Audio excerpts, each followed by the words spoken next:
maintenant qu'on a bien défini l'addition et la soustraction, qu'on est capable de le faire autant au point de vue géométrique qu'algébrique, ça nous intéresse d'aller voir c'est quoi les relations ou c'est quoi les propriétés plutôt de notre addition de vecteurs. Et ici, remarquez que j'ai précisé seulement l'addition de vecteurs. Pourquoi? Parce que la soustraction, on a vu que c'était une addition aussi, mais avec un vecteur opposé.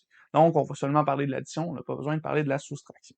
À ce moment-ci, on va parler de la commutativité et de l'associativité en premier lieu. Ensuite de ça, on ira voir l'élément neutre et finalement, on va se donner une relation particulière, la règle de Chasles, qui nous permet d'aller faire de l'addition de vecteurs de masse. Donc, allons-y maintenant, on y va avec la commutativité. Et ici, comme pour toutes les autres opérations qu'on a vues jusqu'à maintenant, on peut voir que l'addition de vecteurs, c'est commutatif. Jusqu'à maintenant, toutes les additions qu'on a faites, qu'on a vues, toutes les formes d'addition qu'on a vues étaient commutatives. Ben, celle-là aussi, elle reste commutative.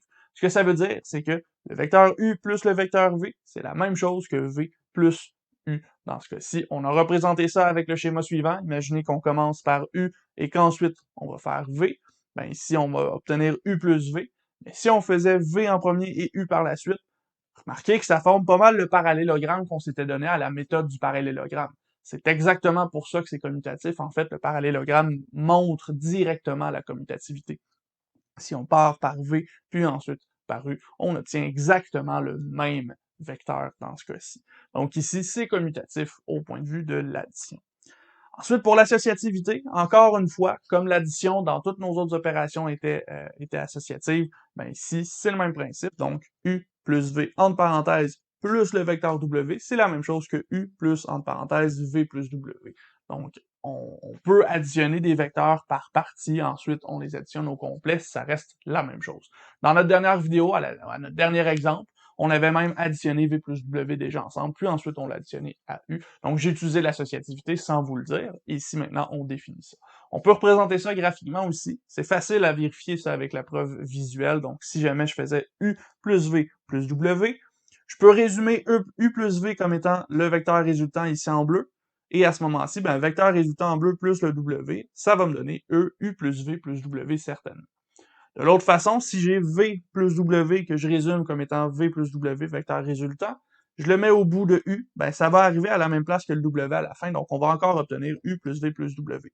Je peux résumer ou simplifier U plus V, ou je peux simplifier V plus W, ça reste la même chose. C'est une addition qui est associative dans ce cas-ci. Donc, on est capable de changer un petit peu l'ordre dans lequel on veut additionner des vecteurs. Ici, l'associativité, au point de vue des vecteurs, ça peut nous être très utile. On peut se rendre compte qu'il y a des vecteurs qui vont s'annuler entre eux, par exemple. Donc, on va simplifier nos additions, on va aller chercher seulement ce qui se simplifie, par exemple, et ça sera utile lorsqu'on va faire des relations sur beaucoup de vecteurs en même temps. Ceci étant dit, il nous reste quand même l'élément neutre et la règle de Chasles à aller voir. Donc, j'efface mon tableau, puis on continue dans un instant. Donc, on y va maintenant avec l'élément neutre. L'élément neutre, on l'a vu plusieurs fois, et on sait que cet élément-là, c'est l'élément qui, généralement, ne fait absolument rien. C'est l'élément qui nous permet de dire que lorsqu'on fait l'addition avec ce vecteur-là en particulier, ben, il n'y aura aucun effet sur le deuxième vecteur auquel on l'additionne. Donc, en particulier, du point de vue des vecteurs, ce vecteur-là qui va être l'élément neutre pour l'addition, c'est le vecteur nul, le vecteur 0. Ce vecteur-là a aucun effet pour l'addition, peu importe sur quel vecteur on l'additionne. On peut le voir facilement avec les composantes. Imaginez qu'on a le vecteur U qui est représenté par les composantes U1, U2. Le vecteur nul est représenté par les composantes 0, 0. Il n'y a rien qui se passe dans ce vecteur-là. Donc, si je les additionne U1 plus 0, ça me donne U1, et U2 plus 0, ça me donne U2. Donc, effectivement, du point de vue des coordonnées, du point de vue des vecteurs algébriques, on se rend compte rapidement que le vecteur nul, c'est un vecteur qui est l'élément neutre au point de vue de l'addition. Il n'y a aucun effet lorsqu'on l'utilise dans une addition. Donc, la relation de Chasles, faites attention, c'est bien Chasles avec un S, pas un R, c'est pas Charles, ici c'est Chasles avec un S. Donc, cette relation-là a pour but de nous permettre de simplifier les additions de vecteurs. Ces vecteurs-là sont des vecteurs particuliers qu'on a déjà notés aussi précédemment. Donc, des vecteurs qui sont formés par des points dans le plan, des points dans l'espace. Donc, par exemple, les points A, B et C qui forment les vecteurs AB et les vecteurs BC. Donc, ces vecteurs-là, ici, si je les additionne ensemble, si je fais AB plus BC, je peux simplifier mon vecteur ici comme étant AC directement. Je vais chercher le début du premier vecteur et la fin du dernier. Ça me donne le vecteur résultant. Faut faire attention, par contre, il faut s'assurer que les lettres se suivent. Si j'avais AB plus CB, c'est différent. Ici, je peux pas avoir exactement le même résultat, donc il faut faire attention aux résultats qu'on a ici. Il faut vraiment que les lettres se suivent. Si les lettres ne se suivent pas, on peut pas simplifier par la relation de Chasles. Ensuite de ça, de façon générale, cette relation-là, elle se généralise très facilement à beaucoup plus de points, beaucoup plus de vecteurs. Ici, on a donné un exemple où on s'arrêtait à R points, mais on aurait pu se rendre jusqu'à infini de points, là, c'est possible, en autant que ça se suit. Donc ici, par exemple, on a les points A, B, C jusqu'à R.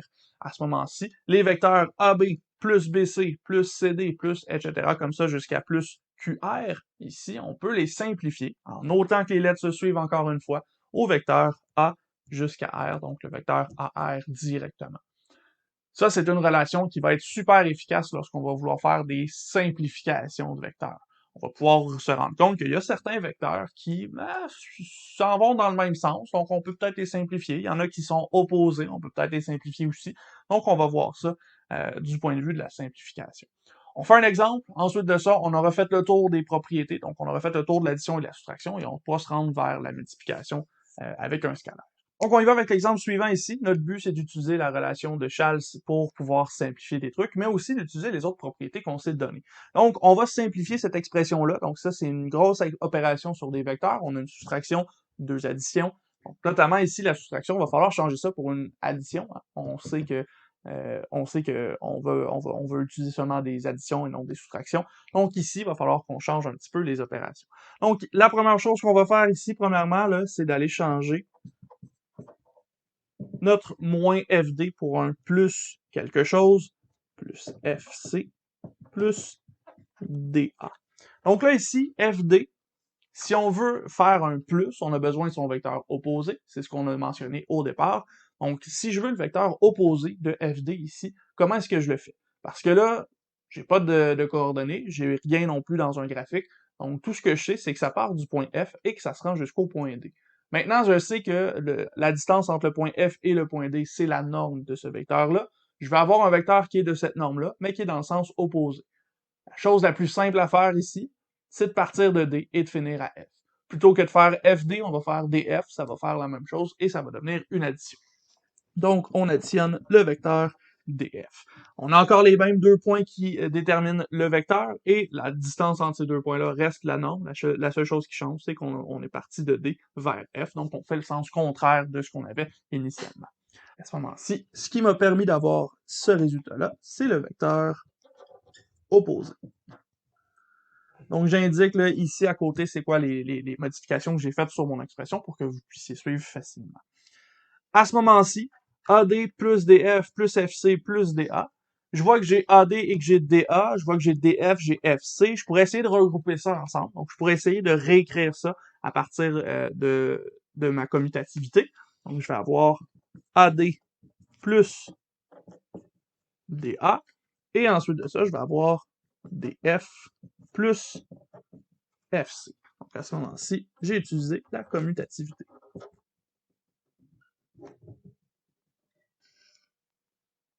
À partir de cette commutativité-là, ici, ce que je vais faire, c'est regrouper des termes ensemble par la relation de Chasles. La relation de Chasles m'indique que AD plus DA, ici, comme j'ai le même point ici, le point D qui sépare les deux vecteurs, ben, je peux avoir le vecteur AA. Donc, je pars de A, je finis à A. Ici, on va voir qu'est-ce que ça nous donne juste après ça. Et ensuite de ça, j'ai DF plus FC. Donc, comme j'ai le même point ici, je vais avoir DC comme résultat. Donc, j'utilise la relation de Chasles. Et là, ici, le vecteur AA, je pars du point A et je m'en vais au point A. Donc, finalement, je ne me déplace pas ici. Là. AA, ça fait rien. Donc, ça, ici, on peut représenter ça comme étant le vecteur nul, c'est rien passé, auquel on additionne le vecteur DC. Et ici, bon, il n'y a pas vraiment de justification parce qu'ici, on a juste analysé un petit peu qu'est-ce qu'on est en train d'additionner. Et ce qui nous reste à faire, c'est voir 0 plus DC, qu'est-ce que ça nous donne? Ben là, ici, on vient de le dire, DC, parce que c'est l'élément neutre pour l'addition.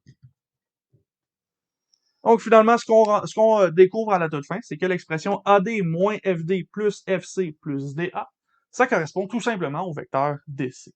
Donc ça ici, on peut simplifier notre expression par un seul vecteur, c'est beaucoup plus facile à utiliser, et lorsqu'on a un seul vecteur, ben, ça peut faciliter aussi le déplacement total que va subir un objet du point de vue d'une image numérique, d'une scène virtuelle aussi, lorsqu'on fait bouger un objet. Donc on va avoir un seul vecteur qui résume l'ensemble de nos déplacements.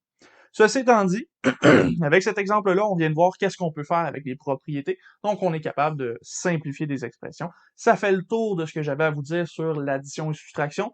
Donc, ça veut dire qu'on va passer maintenant à une autre opération. On va passer à la multiplication. Et là, il va falloir faire attention parce qu'on travaille avec des vecteurs. Multiplication avec des vecteurs un petit peu plus touchés. Donc, on va aller voir pour commencer la multiplication avec un scalaire. Puis ensuite de ça, on verra qu'est-ce qui se passe lorsqu'on multiplie des vecteurs ensemble.